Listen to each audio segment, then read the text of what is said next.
क्षमता के बारे में पढ़ने वाले हैं, मार्जिनल इफिशिएंसी ऑफ कैपिटल। तो देखिए, कोई उत्पादक या निवेशकर्ता जो होता है अपना निवेश जो निर्णय लेता है तो वो मुख्य रूप से 3 बातों पर निर्भर करता है। ठीक है, कौन कौन सी हो सकती हैं? तो एक, जिसमें निवेश कर रहा है उस मशीन की लागत कितनी है, उसकी पूर्ति कीमत कितनी है। दूसरा, उस परिसंपत्ति से भविष्य में जीवन काल में कितना लाभ हो सकता है, लाभ की दर क्या है। और तीसरा जो तत्व होता है, बाजार की ब्याज दर क्या है। तो इन तीनों तत्वों को प्रोफेसर किन्स ने अपनी MEC की जो अवधारणा हम पढ़ रहे हैं इसमें सम्मिलित किया है। ठीक है, इन तीनों तत्वों को इसके अंतर्गत सम्मिलित किया गया है। तो सबसे पहले हम देखते हैं MEC होती क्या है, इसकी क्या परिभाषा है। ठीक है, अगर हम एक लाइन में अगर हम इसको परिभाषित कर रहे हैं तो MEC क्या होती है? पूंजीगत निवेश से अनुमानित लाभ की दर। किसी पूंजीगत परिसंपत्ति को खरीदा जा रहा है तो उससे भविष्य में कितना लाभ हो सकता है, उसी लाभ की दर को क्या कहा जाता है? पूंजी की सीमांत कार्यकुशलता कहा जाता है। ठीक है, अनुमानित लाभ की दर कितनी है भविष्य में, उसके जीवन काल में उससे कितना लाभ हो सकता है। अब देखिए, जो प्रोफेसर कुरिहारा हैं उन्होंने क्या बताया, उनकी हम परिभाषा देखते हैं। तो प्रोफेसर कुरिहारा क्या कहते हैं? यह अतिरिक्त पूंजीगत वस्तुओं की प्रत्याशित आय एवं उनकी पूर्ति कीमत के बीच अनुपात है। ठीक है, अतिरिक्त पूंजीगत वस्तु मतलब अर्थव्यवस्था में जो नया निवेश किया गया है उस नए निवेश से भविष्य में उसके जीवन काल में प्रत्याशित आय कितनी है और उस मशीनरी की या जिस भी परियोजना में व्यय किया गया है उस पूंजीगत परिसंपत्ति की लागत कितनी है। उन दोनों का अनुपात किसका? एक तो प्रत्याशित आय कितनी है और एक उसकी लागत कितनी है मशीनरी की, जिसको हम पूर्ति कीमत कह सकते हैं। दोनों के अनुपात को क्या कहते हैं? वो MEC। तो MEC का हमारा फॉर्मूला क्या हो गया? Y/P। ठीक है, जहां पर Y क्या है? भावी आय, प्रत्याशित आय है। ठीक है, उसको प्रदर्शित करता है। और P का मतलब क्या है? उसकी प्राइस, पूर्ति कीमत। ठीक है, जो परियोजना है, जो मशीनरी है, उसकी लागत को हम लिख रहे हैं P। तो MEC बराबर क्या हो गया? Y/P। और मुख्य रूप से हम देखते हैं तो MEC को प्रतिशत के रूप में व्यक्त किया जाता है। ठीक है, इसलिए हम इसको ऐसे लिख सकते हैं MEC = Y/P × 100। ठीक है, प्रतिशत में निकालना है तो हमने क्या किया, इसको × 100 कर दिया।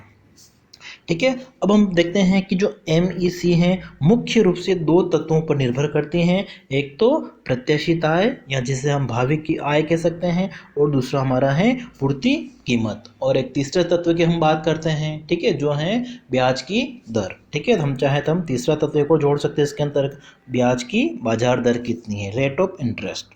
तो इन तीनों तत्वों के ऊपर MEC निर्भर करती हैं।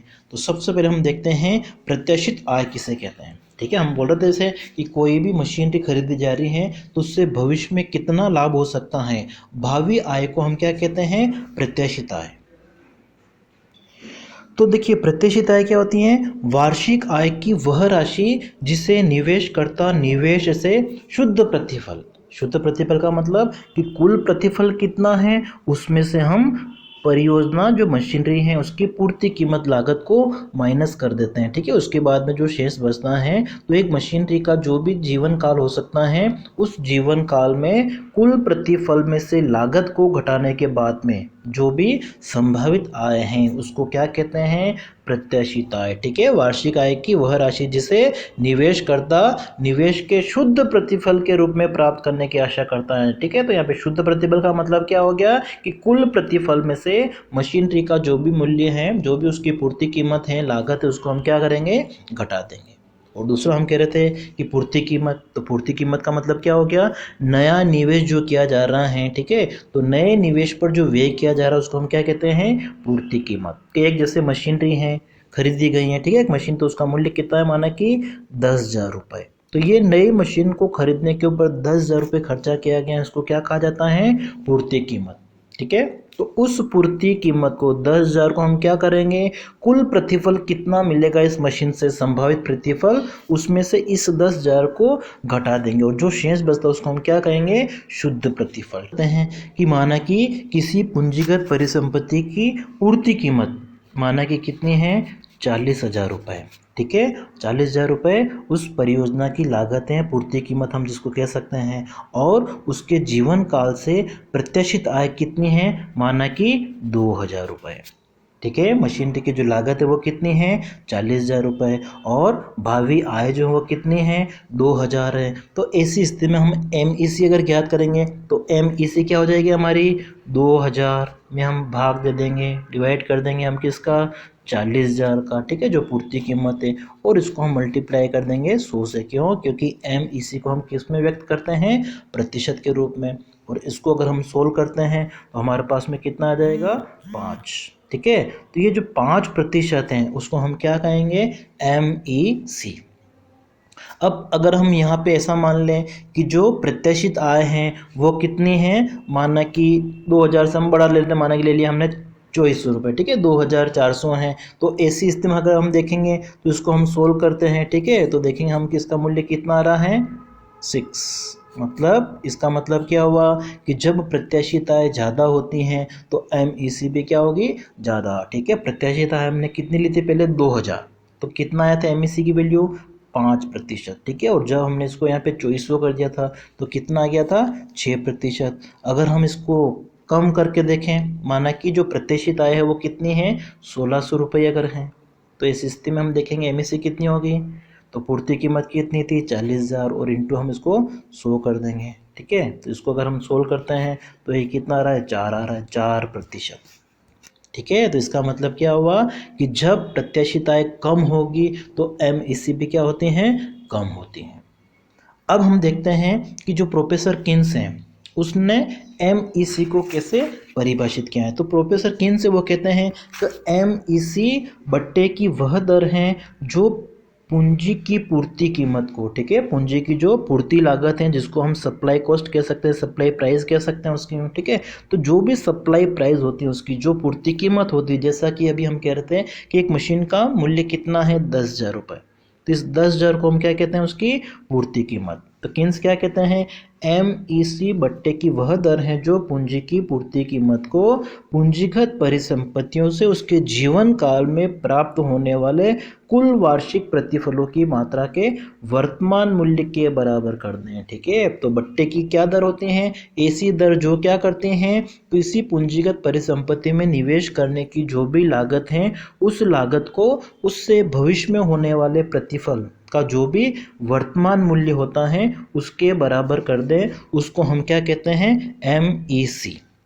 और इसको हम इस सूत्र के द्वारा लिख सकते हैं, ठीक है। मतलब जो कटौती की गई प्रत्याशित आय है वो किसके बराबर हो जाए, पूर्ति कीमत के। मतलब अगर मशीनरी का मूल्य कितना है, 10,000 रुपये, तो कटौती की गई प्रत्याशित आय कितनी हो जाए, 10,000।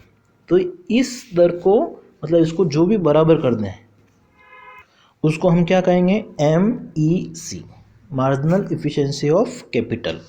अब देखो इसका जो फॉर्मूला है वो क्या है, SP = R1, मतलब मशीन से पहले वर्ष कितना लाभ मिल सकता है वो R1 है, दूसरे वर्ष में कितना मिल सकता है R2, तीसरे वर्ष में कितना मिल सकता है R3, जितना भी उसका जीवन काल होता है, ठीक है, डैश डैश डैश हमने कर दिया RN तक। और इसमें R, ठीक है, ये जो R है वो किसको दर्शा रहा, हमारे MEC को, ठीक है। मतलब R का कितना मान हो कि ये दोनों बराबर हो जाए, पूर्ति कीमत को इसके बराबर कर दें। अब इसको समझने के लिए हम क्या करते हैं, एक उदाहरण ले लेते हैं, ठीक है। माना कि एक मशीन है, उसका जो पूर्ति कीमत है, ठीक है, उसकी लागत कितनी है, 60,000 रुपये, ठीक है। SP = हमने कितना मान लिया, 60,000 रुपये, ठीक है। अनुमानित कीमत हमने ले ली है कि वर्तमान उसकी कीमत कितनी है किसी मशीन की, 60,000 रुपये है, और उसका जो जीवन काल है वो कितना है, 2 वर्ष का, ठीक है। वो मशीन कितने समय तक काम कर सकती हैं, 2 वर्ष तक। उस मशीनरी से पहले साल संभावित आय कितनी है, माना कि 22,000 रुपये है, और दूसरे साल संभावित आय कितनी है, 48,400। माना कि ये 2 संभावित आय हमने लिए क्योंकि मशीनरी का जो जीवन काल है वो कितना हमने मान लिया था, 2 वर्ष। तो पहले साल उससे इतना रिटर्न मिल सकता है, दूसरे साल इतना रिटर्न मिल सकता है, और उसकी जो लागत है वो कितनी है, 60,000 रुपये है। तो अब इसी स्थिति में अगर हम देखते हैं तो हमारी जो MEC है वो कितनी हो, ताकि ये जो उसका जीवन काल से प्रत्याशित आय हैं उसको बराबर कर दें किसके, पूंजीगत परिसंपत्ति की जो पूर्ति कीमत है उसके बराबर, मतलब इस 60,000 को इन 60,000 के बराबर कर दें। अगर आर का मान कितना हो, MEC कितना हो, ठीक है, तो हमने MEC को यहाँ पे इसकी कैलकुलेशन के हिसाब से कितना लिया है, 10%, ठीक है। MEC कितनी होनी चाहिए, 10% होगी, तब वो क्या कर सकती हैं, पूर्ति कीमत को प्रत्याशित आय के बराबर कर देगी, ठीक है। इसको हम अभी जो फॉर्मूला पढ़ा था उसमें लिख लेते हैं। SP इक्वल टू R1 कितना है हमारे पास में, 22,000 है, ये लिख दिया हमने 22,000 अपॉन 1 प्लस R कितना है, 10%, तो 10/100 कर दिया। फिर प्लस दूसरे साल जो है कितना रिटर्न मिल सकता है, 48,400, तो ये लिख दिया हमने, अपॉन में आ गया 1 प्लस R, ठीक है, और दूसरा वर्ष इसलिए 2 हो गया।